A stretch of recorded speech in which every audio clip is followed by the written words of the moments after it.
Zelensky. It's an honor to welcome you back to the White House. When President Putin launched his brutal total invasion of Ukraine in February of 2022, and Russian tanks rolled over the border toward Kyiv, there were those who thought Ukraine wouldn't survive for a month. So no one should forget that for you to be here today, again today, nearly 2 years later, and for Ukraine to stand strong and free is an enormous victory already. Putin has failed in his effort to subjugate Ukraine. The brave people of Ukraine have defied Putin's will at every turn, backed by the strong and unwavering support of the United States and our allies and partners in more than 50 nations in Europe and the Indo-Pacific. And Ukraine will emerge from this war proud, free, and firmly rooted in the West unless we walk away. The American people can be and should be incredibly proud of the part they played in supporting Ukraine's success.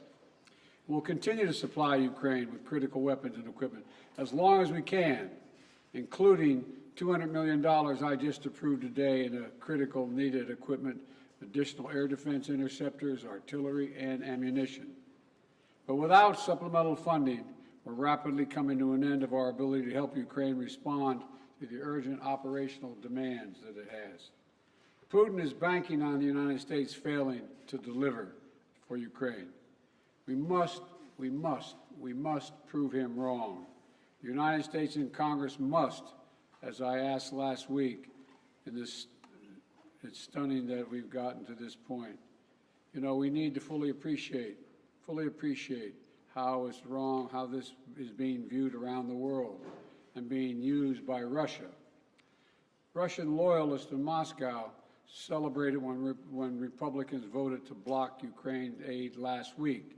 The host of a Kremlin-run show literally said, and I quote, "Well done, Republicans. That's good for us," end of quote. Let me say that again. This host of a Kremlin-run show said, "Well done, Republicans. That's good for us." That's a Russian speaking. If you're being celebrated by Russian propagandists, it might be time to rethink what you're doing. History will judge harshly those who turn their back on freedom's cause.